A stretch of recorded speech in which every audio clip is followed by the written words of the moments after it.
Olá, boa noite. Estamos começando agora mais um programa Saúde em seu Lar e hoje vamos tratar o assunto de cefaleias. O tema será cefaleias. Você sabe o que é cefaleia? Tá? Para isso, hoje trouxemos aqui o Dr. Renato Olegário, ele que é médico neurologista, que vai tirar essas dúvidas nossas do dia a dia, o que são cefaleias. Tá? Doutor, boa noite. Um prazer recebê-lo aqui conosco. Boa noite, é sempre um prazer vir ao programa Saúde em seu Lar, agora com o Felipe. Prazer estar aqui com vocês e estou à disposição para acrescentar um pouco sobre esse tema, tirar as dúvidas dos telespectadores e vamos lá. Vamos lá. Prazer é todo nosso, tá, doutor? Mais uma vez recebendo aqui com a gente. Doutor, cefaleias, as mais comuns. Para começar, assim, a gente pode considerar toda e qualquer dor de cabeça uma cefaleia? Sim, cefaleia e dor de cabeça são sinônimos, né? A cabeça a gente delimita pela mandíbula na frente, o osso de trás da cabeça que delimita é o osso occipital. Então a cefaleia é todas as dores que acometem a pessoa da junção do occipital para cima. Ou seja, tem a dor no pescoço não é cefaleia. Dor no pescoço, na coluna cervical, que o pescoço engloba a coluna cervical. Sim. Então seria uma cervicalgia. Então, por definição, dor de cabeça é cefaleia. Mas de onde vem a palavra cefaleia? Vem de céfalos, encéfalo, sistema nervoso central, do grego. Bom saber. Doutor, muitas pessoas elas relacionam e até tratam a enxaqueca como um sinônimo de cefaleia. Por que as pessoas fazem essa comparação e confundem, se é que eu posso dizer assim?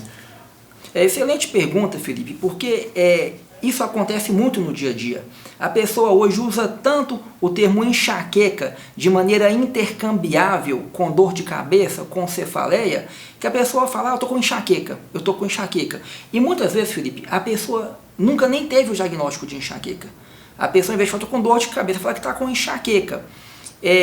Isso acontece porque a enxaqueca é uma dor de cabeça muito comum. É uma cefaleia muito comum e é uma cefaleia que pode ter uma característica muito intensa, de uma dor incapacitante. Então, o termo enxaqueca marca, porque quem tem enxaqueca comenta com os vizinhos, com os amigos, com os familiares que tem enxaqueca.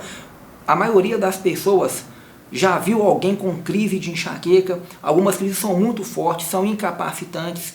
Então, de fato, o termo enxaqueca pegou como sinônimo de cefaleia. Mas, de fato, isso não é correto. Porque se a gente for considerar, existem mais de 240 tipos de dores de cabeça diferentes. 240 tipos. Cabe ao médico, ao neurologista, identificar qual que é a dor de cabeça específica daquela pessoa e instituir o tratamento adequado. Entendi, doutor. E a enxaqueca, ela tem algum diferencial, o que a gente pode discriminar, assim, a gente sabe que é enxaqueca porque a dor é diferente, que eu quero chegar até o senhor. A dor de cabeça normal, ela é uma dor padrão por inteiro e diferente da enxaqueca, seria isso? Perfeito, Felipe. A enxaqueca, como todas as dores de cabeça, existem critérios diagnósticos para cada tipo de dor de cabeça. Então, quando o paciente vai ao consultório médico e o médico fala que o senhor tem enxaqueca, o senhor tem a cefaleia A, tem a cefaleia B, é de se esperar que essa pessoa tenha preenchido os critérios diagnósticos para tal condição. Enxaqueca, por exemplo, é uma dor de moderada a forte intensidade, uma dor principalmente unilateral, ou seja, metade da cabeça que dói.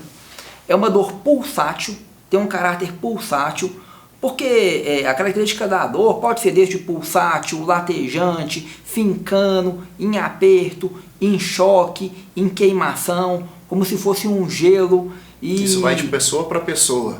E a partir daí tem os termos mais diferentes. Algumas descrições até bizarras que a gente escuta no consultório. Eu tô com uma dor tipo vácuo na cabeça, eu tô com ruindade na cabeça, eu tô com dor como se alguém tivesse dado um soco dentro da minha cabeça. Cada pessoa vai detalhar tal dor de acordo com seu vocabulário, de acordo com sua experiência pregressa de vida, né? Então cabe ao médico encaixar tal descrição nos critérios para cada um dos tipos de dor. Mas basicamente enxaqueca, dor forte, forte a moderada, unilateral, pulsátil, pode vir acompanhada de náuseas, enjoo, vômitos e pode ter o fenômeno da aura. Aura são sintomas que precedem em segundos, às vezes em minutos, o início da dor de cabeça. Por exemplo, pontinhos luminosos na visão, pontinhos escuros, uma sensação de um zumbido na orelha, uma sensação de uma dormência, de um formigamento pelo corpo, ou algumas vezes, quando a dor é de muita forte intensidade, pode vir com perda de força em braço, perna. Essas são as principais características da enxaqueca. Da enxaqueca. Mas em relação à dor mesmo, a gente escuta falar muito que assim, quando a enxaqueca dói mais é um lado da cabeça, não a cabeça por inteiro. Existe isso, doutor? Existe. Existe e é um dos fatores diagnósticos, Felipe. Dor forte, unilateral. Evidentemente, isso é mais no início da crise da enxaqueca. À medida que a dor instala, a dor pode generalizar para toda a cabeça. E também é curioso que entre as diversas crises que a pessoa tem ao longo da vida, porque a enxaqueca é recorrente, o lado da cabeça acometido varia. O lado da cabeça muda. Não é sempre o mesmo lado.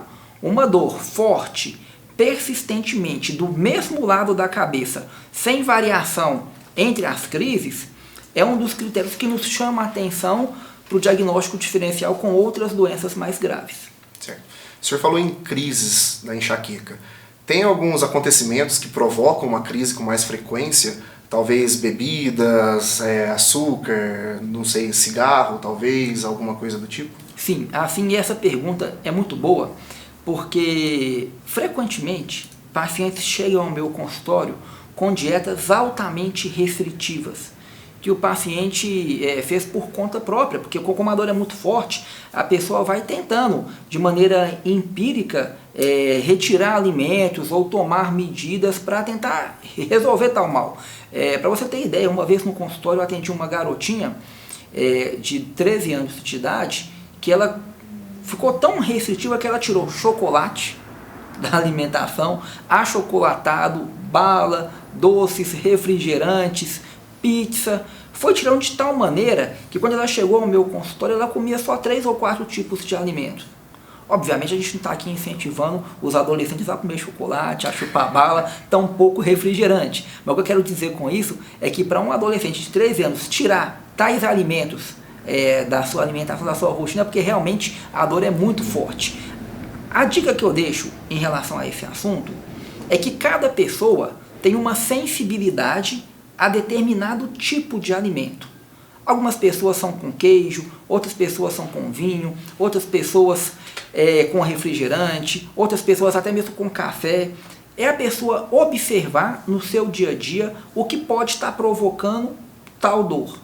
Se identificou, vamos supor, suspetou de queijo, retira o queijo algumas semanas da alimentação e depois volta a comer queijo. Se nessas semanas que ela retirou o queijo, a dor sumiu e foi só voltar a comer o queijo que a dor voltou, então de fato o queijo possivelmente é um fator desencadeante. E nesse caso, também vale dizer, sem querer prolongar muito, é que se a gente pegar queijo, por exemplo, não é qualquer queijo que pode causar enxaqueca. Às vezes a coisa é tão específica que a pessoa tem sensibilidade para queijo parmesão. Outras pessoas, queijo Minas frescal. Outras pessoas, mussarela. Então isso acontece, uma especificidade para um subtipo de alimento. Certo. E em relação aos açúcares? A pessoa, o senhor até citou agora aí que a própria pessoa tira, mas é aconselhável mesmo de fato tirar? Existe essa, vamos dizer, essa dieta que o senhor, qualquer outro neurologista, médico neurologista, passa para o paciente, precisa reduzir, precisa tirar o açúcar, porque realmente ele eleva, ou especificamente só nas pessoas, vai de pessoa para pessoa? Vai de pessoa para pessoa, mas no modo geral, açúcares a gente não costuma retirar genericamente da alimentação, porque açúcares é um termo muito abrangente, que vai desde chocolate, bala, doces, até mesmo a farináceos, que farináceos é amido, né? E amido no organismo é degradado a glicose.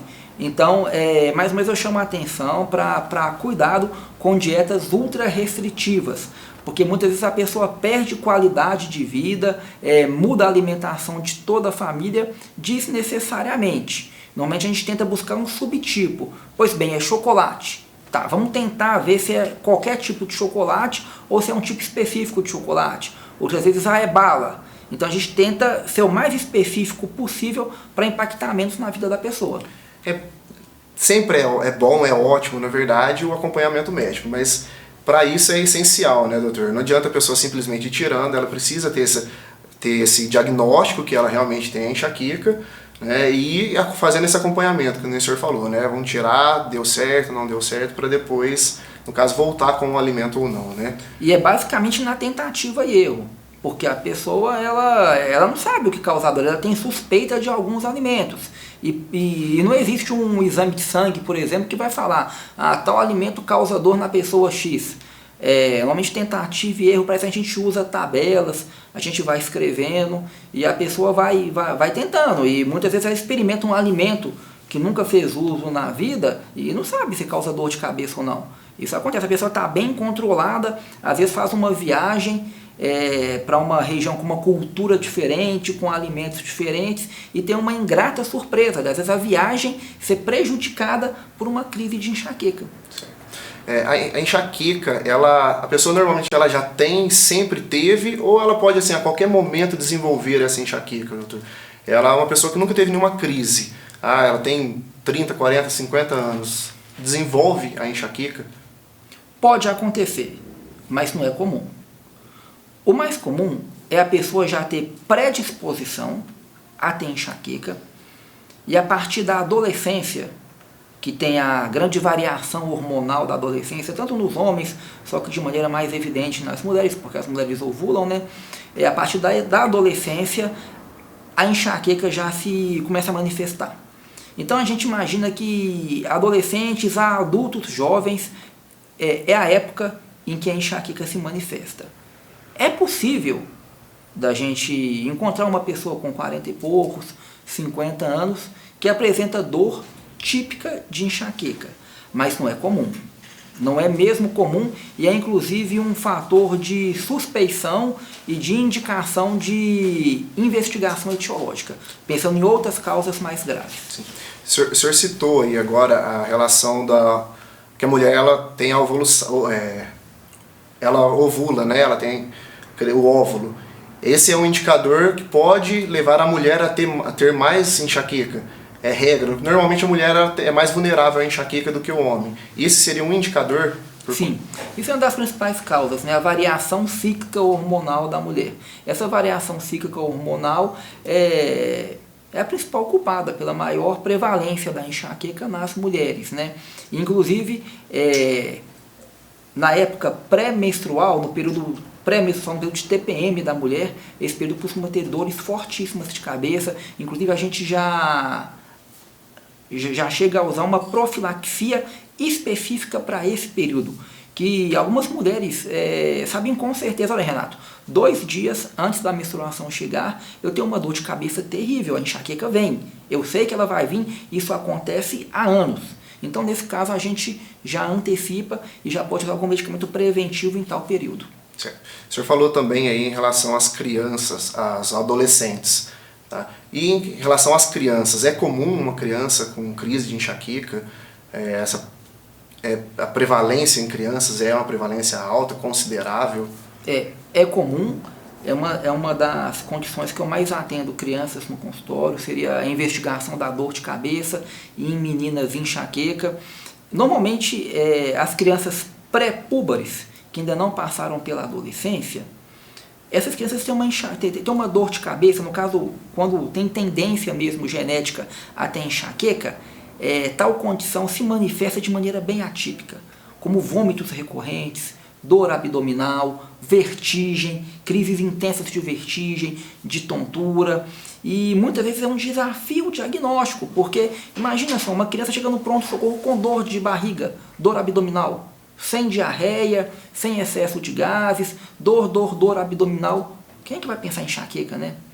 A gente tem que ter um pediatra com uma perspicácia muito grande. Felizmente aqui nessa a gente tem vários desses pediatras experientes para pensar em tal condição e investigar.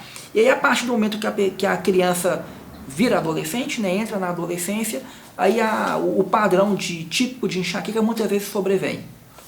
Isso seria, no caso, a síndrome da enxaqueca, seria isso? Sim. Que a criança tem. Mas ela obrigatoriamente ela desenvolve, ela tem esses sintomas e desenvolve ou não desenvolve? Ela pode ter esses sintomas e ter simplesmente uma dor de cabeça comum ou, de fato, começou a desenvolver enxaqueca? No caso aí, a gente está falando daquelas pessoas que têm uma tendência genética forte a ter enxaqueca. Normalmente são filhos de pais com enxaqueca. Pai, mãe, avós. Então, nesses casos assim, a gente tem várias pessoas na família com histórias já bem consolidadas de enxaqueca e essas crianças começam a contar sintomas de vômito, de vertigem e aí quase que invariavelmente na adolescência vão desenvolver a dor de cabeça mesmo, aquela dor forte, unilateral que a gente já descreveu.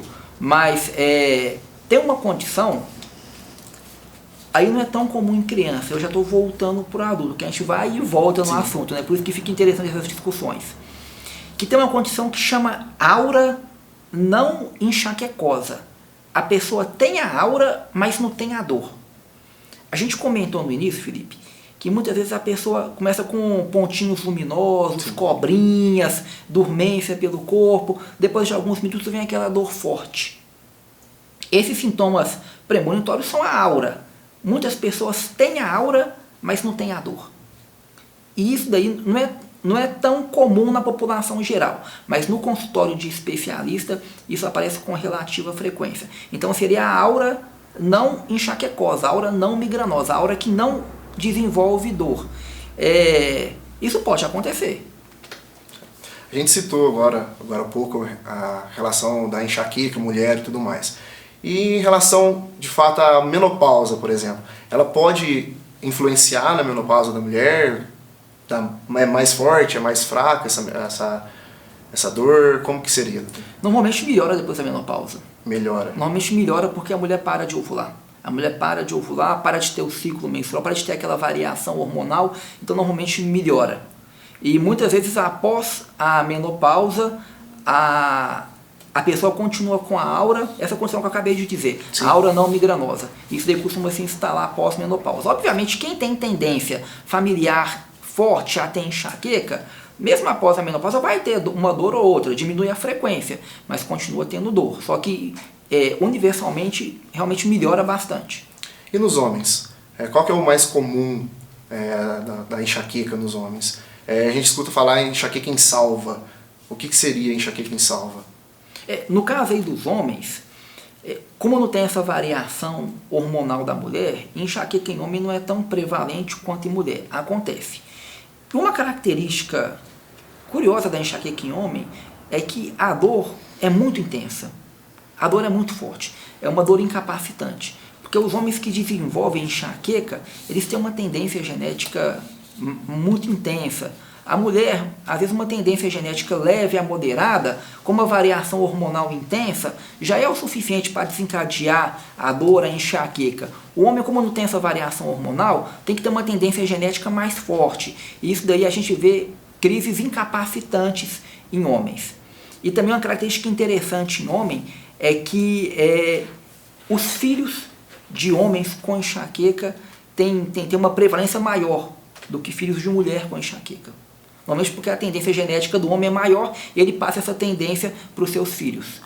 Em relação à cefaleia em salvas, é um outro tipo de dor de cabeça. Não é enxaqueca, é a cefaleia em salvas. A gente faz diagnóstico diferencial com enxaqueca sim, porque a cefaleia em salvas também é uma dor unilateral, só que é uma dor, Felipe, de muito forte intensidade. Muito forte intensidade. É uma das dores mais fortes que o ser humano pode ter. Uma das dores de cabeça mais fortes que o ser humano pode ter. Inclusive tem sinonímias como cefaleia do suicídio, suicidal headache, porque é uma dor tão forte que a vontade da pessoa é se matar mesmo. A vontade da pessoa é como se fosse colocar um espeto no olho, porque essa dor, ao contrário da enxaqueca, ela não pega toda a metade da cabeça. É uma dor mais retroorbitária, na região ao redor do olho. É uma dor como se fosse como se enfiasse um espeto quente dentro do olho da pessoa. É uma dor de muito forte intensidade que demanda tratamento imediato. E do contrário, leva até, que nem o senhor falou, até suicídio, que a pessoa acaba não aguentando a dor. Seria isso? Pode acontecer. Pode acontecer. Doutor, a gente vai aqui agora para o nosso primeiro intervalo. Daqui a pouco a gente volta com mais informações para o público de casa. Um minutinho a gente está de volta.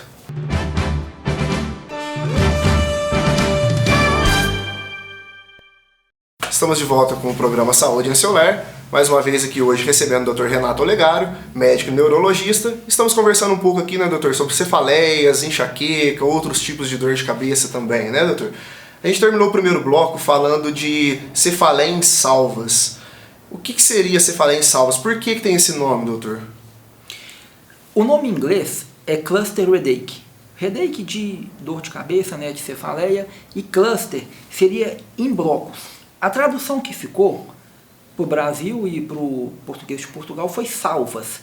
Salvas devido, segundo a história da cefaliatria, como se fosse salvas de canhão, como se fosse quando um navio chega ao porto, tem umas salvas de canhão. Hoje tem uma sirene, né?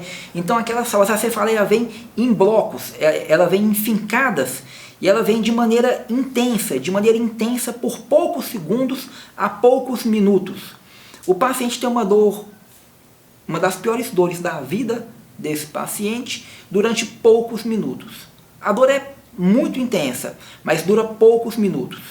Normalmente não passa de 1 hora, a não ser que seja o tipo crônico. E aí ficou o nome salvas por essa questão desses minutos, desses blocos de dor muito intensa, de poucos segundos a poucos minutos. E uma característica interessante também é a característica da periodicidade dessa cefaleia. Ela costuma acometer a pessoa sempre no mesmo horário, normalmente de madrugada. A pessoa costuma acordar com a pior dor de cabeça da vida. E isso acontece toda noite em determinados meses do ano. Costuma ser nos meses mais frios do ano, nessa época que a gente está. Então tem essa característica da periodicidade acompanhando o ciclo circadiano da pessoa. Essa pessoa que o senhor acabou de falar, que ela acorda no meio da noite com uma dor muito forte, o tratamento dessa dor, doutor, ela é um analgésico comum? Como que é o tratamento? A gente falou também de enxaqueca aqui, são os tratamentos iguais? Como que seria? São diferentes. A cefaleia em salvas, ela responde pouco aos analgésicos comuns, praticamente não responde. O que é mais efetivo para aliviar a dor é oxigênio concentrado. As pessoas que têm esse diagnóstico, a gente logo já prescreve para elas terem um balão de oxigênio em casa, para assim que começar a dor, começar a fazer infusão de oxigênio. A gente pode fazer outros procedimentos para aliviar a dor, quando o oxigênio não resolve, como usar sumatriptano intranasal ou sumatriptano, que é um medicamento que a gente também usa para enxaqueca, injetável. O sumatriptano também existe comprimido, mas ele não é tão eficaz quanto o injetável e o nasal.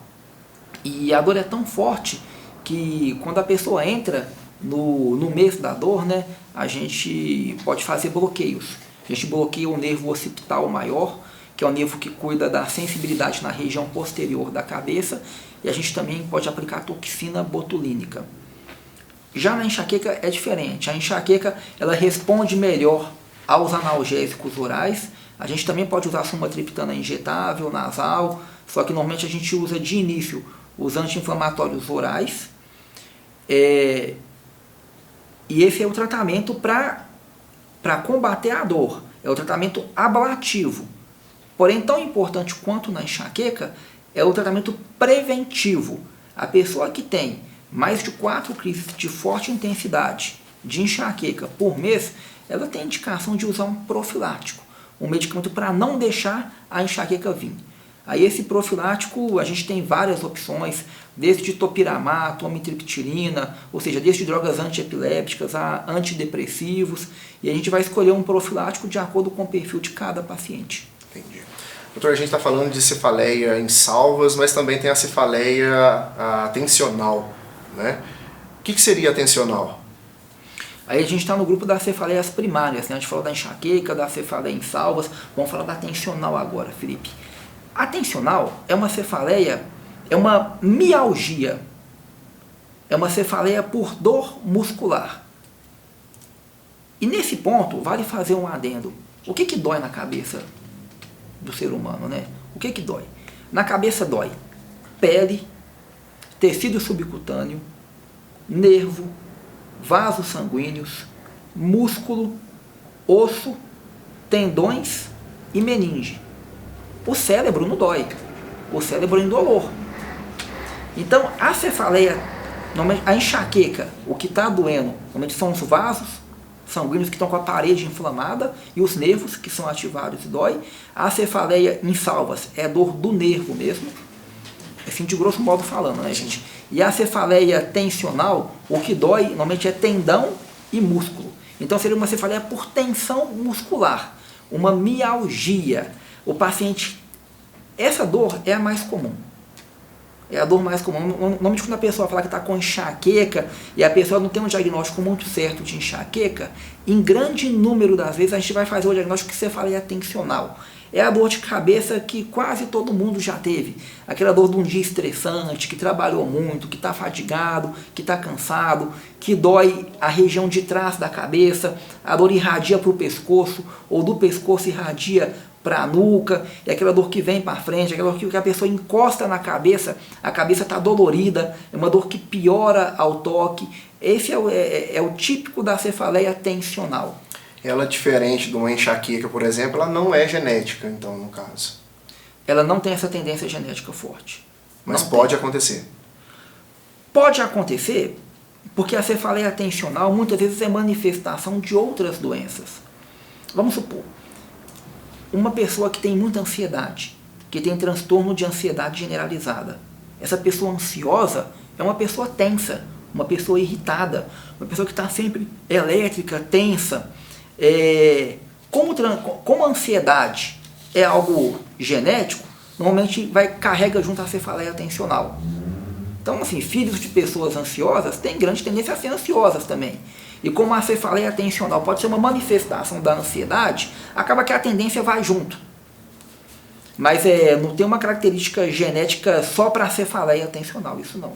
Doutor, a gente está falando aqui sobre os tratamentos, sobre a cefaleia tensional, né? Mas e os tratamentos dela? Pois é, para a tensional a gente usa bastante relaxante muscular, porque como é uma mialgia, uma dor de músculo, e é uma dor normalmente por espasmo muscular, por tensão muscular, a gente tem que relaxar tal músculo. Então a gente usa relaxantes musculares, a gente usa analgésico e anti-inflamatórios também. E aqui vale dizer, Felipe, que eu citei aí que uma crise de ansiedade, de nervosismo, pode desencadear a dor. Se a cefaleia tensional for uma manifestação de uma doença que cursa com ansiedade, com depressão, por trás, a gente tem que tratar a causa básica. No caso, a gente também pode usar um ansiolítico, um antidepressivo, de acordo com o que for o gatilho dessa dor de cabeça do paciente. Para cefaleias em salvas, o senhor citou até a questão da toxina botulínica, né? Para essa cefaleia, ela também pode ser aplicada? Normalmente, para toxina botulínica, a gente usa para enxaqueca e para cefaleia em salvas. Enxaqueca é indicação ouro usar toxina botulínica. A gente aplica com bastante frequência e tem evidência científica forte de uso de toxina botulínica. Cefaleia em salvas, há alguma evidência científica. Não é tão robusta quanto para enxaqueca, mas também há alguma evidência científica. Mas é uma dor tão forte a cefaleia em salvas, que a gente lança mão de tudo que a gente tem, mesmo que não tenha muita evidência científica, porque é uma dor incapacitante para a pessoa, uma das piores dores que a pessoa pode ter na vida. Agora, já para a cefaleia tensional, a gente pode fazer bloqueio de nervo occipital e toxina botulínica não tem indicação. Só se for um caso de cefaleia mista, com características tensionais e de enxaqueca, de migrânia. Até é isso que eu ia te perguntar agora. A relação da tensional com a enxaqueca, da tensional com as salvas, existe alguma relação entre elas? Existem os pacientes que têm os dois tipos de dor. Tem um paciente que tem a enxaqueca, e esse paciente com enxaqueca não é todo cansaço, não é toda fadiga muscular, todo estresse que vai gerar enxaqueca. esse paciente aí também pode sofrer uma cefaleia tensional. E muitas vezes é um desafio no consultório, porque o paciente ele tem que ser instruído, ele tem que aprender a diferenciar os dois tipos de dor. Porque conforme a gente já disse, os medicamentos são diferentes. Para enxaqueca a gente não usa relaxante muscular, por exemplo. Para a cefaleia tensional a gente já usa. Já a cefaleia em salvas é uma cefaleia tão diferente, mas tão intensa, que ela não tem dúvida. Ela não confunde com mais nada. Ela vê naquele horário, o paciente sabe que é ela. E a neuralgia do trigêmeo, é isso que fala? É assim mesmo que fala, doutor? Isso. O que seria? A neuralgia trigeminal também está nesse grupo de cefaleias primárias e é uma dor no território de inervação do nervo trigêmeo. O nervo trigêmeo é o principal nervo que cuida da sensibilidade de toda a cabeça. E o nervo trigêmeo tem 3 divisões. A divisão V1, que é mais na testa, na borda superior da órbita. A divisão V2, que pega nariz, a maxila. E a divisão V3, que pega mais mandíbula. A neuralgia trigeminal é uma irritação do nervo trigêmeo. Ele inflama, ele está irritado. E ele dispara de maneira intensa. Ele dispara uma dor de nervo. A dor de nervo é diferente da dor de músculo. E é diferente, a dor de músculo no caso tensional. E é diferente da dor de vaso, de artéria inflamada, aquela dor pulsátil da enxaqueca. Deixa eu só interromper um minutinho, senhor. Como que a gente faz essa diferenciação dessas dores? Como que a pessoa sente? Para definir de onde que vem, isso aí cabe ao médico. O médico no consultório, através da anamnese, da entrevista com o paciente, vai perguntar as características da dor, e ele vai definir qual tipo de dor que o paciente tem. E a partir dessa definição, e a partir do exame físico do paciente, ele vai fazer o diagnóstico de qual cefaleia aquele paciente tem, aquele paciente está sendo acometido. A grosso modo, o que a gente pode diferenciar, normalmente dor de músculo, é uma dor em peso, em aperto. E é uma dor que ela piora ao toque, que é a dor que cefaleia tensional. A dor da enxaqueca é a artéria que está inflamada. Em crises graves, em crises fortes de enxaqueca, o nervo inflama também. Mas a princípio seria a artéria, o vaso sanguíneo inflamado. É uma dor pulsátil, acompanhando a pulsação da artéria, acompanhando as pulsações do coração. E é uma dor mais unilateral. Já a dor do trigêmeo, ele é restrito a um dos territórios do nervo trigêmeo, que seria V1 testa, V2 maxila, V3 mandíbula. E é uma dor que é uma dor em choque, como se fosse um choque elétrico, uma fincada, uma agulhada bem fininha. E essa dor ela pode dar uma sensação de gelo, dar uma sensação de calor local, dar uma dormência, dar uma parestesia, como se fosse um formigamento no local. Então assim, é uma dor bem diferente, uma dor, a crítica melhor seria dor em choque, é o que descreve melhor. E essa neuralgia trigeminal, fatores como frio, bebida gelada, sorvete, escovar dente, tudo pode desencadear aquela dor em choque por poucos segundos, Felipe.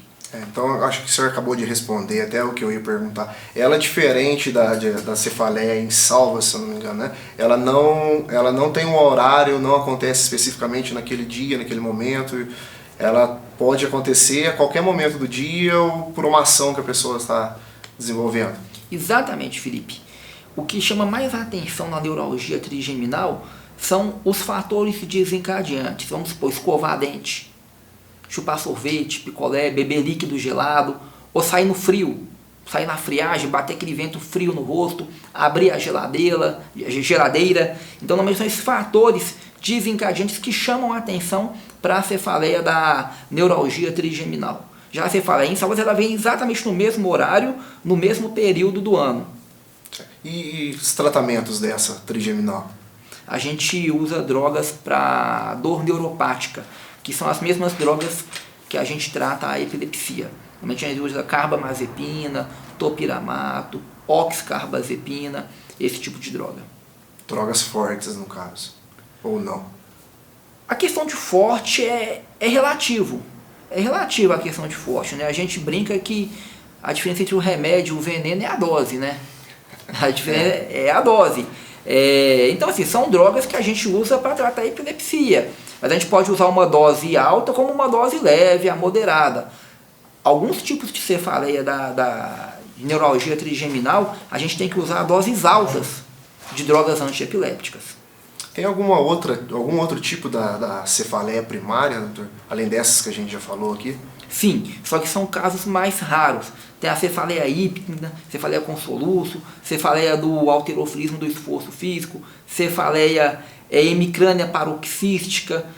Só que eles são tipos raros, que a gente vê poucas vezes, mesmo no consultório especialista. Aqui a gente traduz os tipos mais comuns de cefaleias primárias.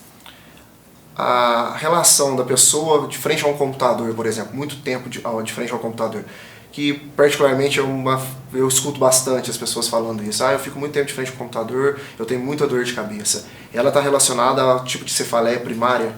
Sim. Aí normalmente é a cefaleia tensional. A própria tensional. É a cefaleia tensional. Eu atendi recentemente no consultório uma senhora que ela tinha dor de cabeça ao mexer no notebook. Ela abriu o notebook e ia digitar, dava dor de cabeça. Daí a gente foi ver como é que a medicina é interessante, né?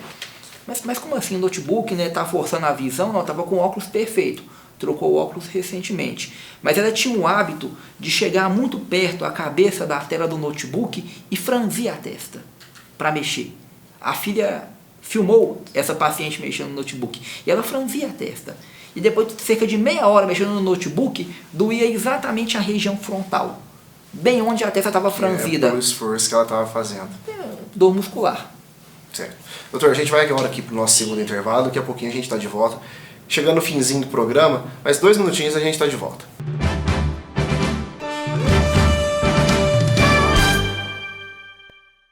Estamos de volta com o programa Saúde em Seu Lar, chegando no finzinho aqui, doutor, último bloco nosso, mas ainda dá tempo da gente conversar bastante, tirar bastante dúvida do pessoal aqui ainda.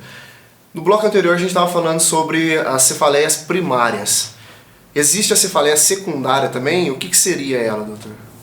Pois é, as cefaleias primárias, Felipe, são condições nas quais a doença é a própria cefaleia, é a própria dor de cabeça. Enxaqueca, qual é a doença? A doença é a enxaqueca, né? Cefaleia insalvas, qual que é a doença? A doença é a cefaleia insalvas. Neuralgia trigeminal, aí neuralgia trigeminal tem uma pegadinha, que ela pode ser a manifestação de uma doença mais grave. Mas normalmente a neuralgia trigeminal idiopática, a própria doença é a neuralgia trigeminal. Já cefaleia secundária é quando a dor de cabeça é manifestação de uma doença oculta. A gente, vamos supor, um tumor crescendo na cabeça da pessoa. Aquele tumor vai crescendo ali, aquela lesão vai espalhando, vai infiltrando o cérebro, meninges, vasos, músculos, dói. Isso dói, isso pode causar uma dor de cabeça. Toda e qualquer doença pode causar a dor de cabeça? Um AVC, por exemplo, um problema de estômago, talvez? Normalmente doenças sistêmicas que acometem o corpo como um todo, deixando a pessoa prostrada, fadigado, cansado, pode dar uma dor de cabeça, uma cefaleia que lembra muito a cefaleia tensional. Na verdade, aí seria a cefaleia tensional como uma manifestação de uma doença subjacente. Vamos supor, febre. Pode doer a cabeça com febre. É uma dor tipo padrão tensional. Então, assim, teoricamente, toda doença sistêmica, da mesma maneira que se manifesta como fadiga, cansaço, prostração, pode manifestar assim como dor de cabeça, cefaleia. Agora a gente tem as doenças específicas, que aí podem ter padrões específicos de dor de cabeça. Depressão pode dar dor de cabeça, sim, mas pode dar dor de cabeça como pode dar dor no corpo inteiro. Tem uma condição em psiquiatria que chama somatização. Tem até um transtorno psiquiátrico que chama transtorno somatoforme, que seria, a grosso modo, o seguinte: a pessoa, quando tem uma angústia, uma ansiedade, um fator psiquiátrico, ou um fator assim, de tensão, de irritabilidade muito grande, a tendência é a pessoa guardar aquilo. A pessoa não externa. E a pessoa vai guardando, e chega um ponto que a pessoa saturou. A gente brinca no consultório, ela encheu o balde da ansiedade dela, ela encheu o balde da depressão dela, não colocou aquilo para fora. Isso tem que sair de alguma maneira. E muitas vezes sai como uma gastrite nervosa, pode sair como uma dor de cabeça, pode manifestar como manchas roxas pelo corpo, pode manifestar como alteração do hábito intestinal, tanto de prender demais, como de soltar demais, com manifestações urinárias, de urgência para urinar. Então isso é muito comum nesses transtornos psiquiátricos, manifesta com somatizações, com transtornos somáticos pelo corpo e dentre eles a dor de cabeça. Quais, no caso, então, as doenças mais comuns que acarretam a dor de cabeça, a cefaleia secundária, que a pessoa pode desenvolver ou ter já para ter essa cefaleia secundária? Quais outras? O mais comum é a ansiedade, fadiga, irritabilidade e estafa mental. Na nossa sociedade, hoje que as pessoas trabalham muito, são muito estressadas, então a manifestação mais comum é do estresse, né? A cefaleia tensional como manifestação do estresse. Porém, o que a gente mais teme seria a cefaleia como manifestação de doenças graves, porque o estresse pode ser grave, pode ser terrível para a vida da pessoa, mas o estresse, a princípio, não é tão grave como um tumor na cabeça, como um câncer na cabeça. O estresse também não é tão grave quanto um aneurisma, por exemplo. Um aneurisma perto de romper, perto de estourar.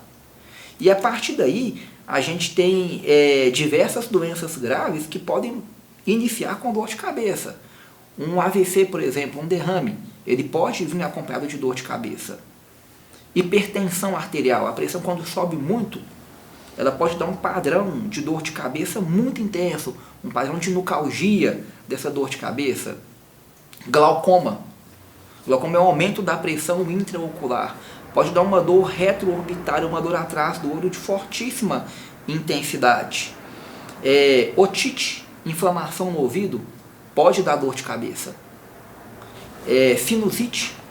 É muito comum receber no consultório pacientes que vão lá com diagnóstico de enxaqueca, a gente faz um exame físico detalhado e a gente sabe que a pessoa está com sinusite, na verdade, que é a inflamação dos seios da face. Meningite. Meningite pode dar dor de cabeça. Meningite, a manifestação disso é dor de cabeça e febre.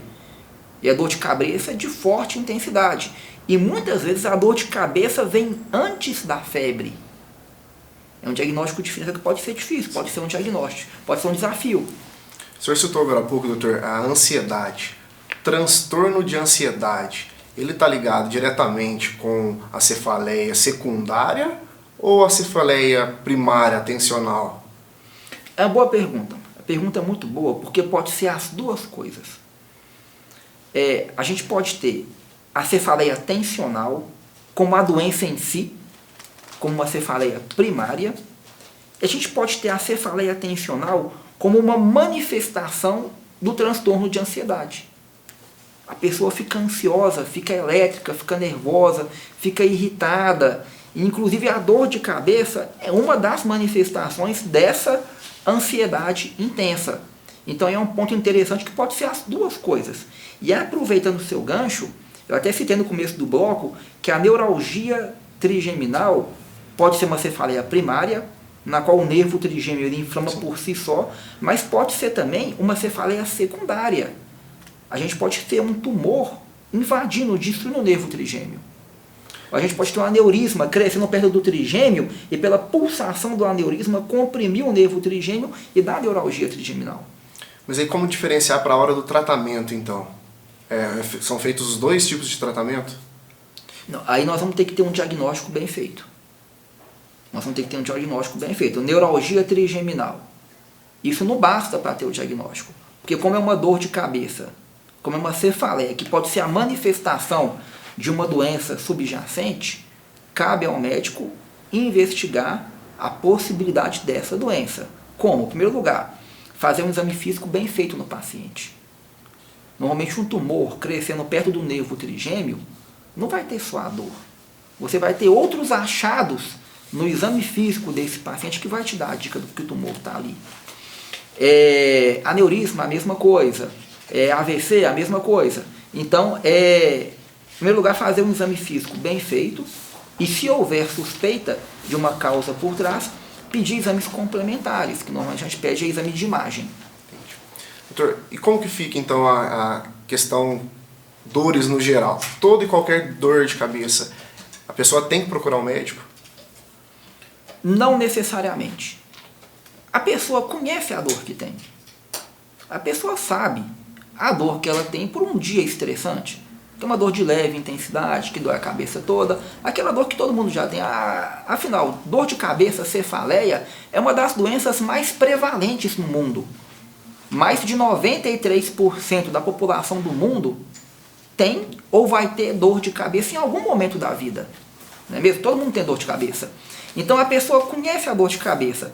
Para isso daí, a gente usa os red flags. Uma dor de cabeça diferente daquela que está acostumada a ter, uma dor de cabeça de intensidade excruciante, uma dor de cabeça com outros sintomas pelo corpo, com dormência, com perda de força, com paralisia, dor de cabeça com febre, dor de cabeça com rigidez de nuca, dor de cabeça que veio diferente daquela que o paciente está acostumado a ter, ou na dúvida, deve procurar um serviço de emergência médica. Merece uma atenção diferenciada. Com certeza. Doutor, a gente chegou aqui no finzinho do nosso programa. Quero agradecer mais uma vez a sua participação. Deixar aqui um minutinho, se o senhor quiser fazer algumas considerações para o pessoal que está nos assistindo. Tá? Sim, a consideração que eu faço é a pessoa buscar o diagnóstico da sua dor de cabeça. Não se contentar com expressões do tipo, eu tenho uma dor igual a sua, é tal coisa, e fica por isso mesmo. Se a dor está frequente, está incomodando a pessoa, é algo que está prejudicando a qualidade de vida da pessoa, ela deve procurar um especialista para ter o diagnóstico certo. Nem que seja para tranquilizar a pessoa, que é uma cefaleia primária, que basta tomar um analgésico comum, mas a gente deve buscar o diagnóstico correto, porque isso aí na medicina como um todo, tratar no início, no começo, enquanto ainda não está grave, é bem melhor e bem mais simples. E foi um prazer estar aqui, estou sempre à disposição, sempre que vocês precisarem. Doutor, mais uma vez, muito obrigado. A você de casa que nos assistiu, meu muito obrigado também. Que Deus abençoe, que você tenha uma ótima semana e te espero aqui no programa Saúde em seu Lar. Boa noite.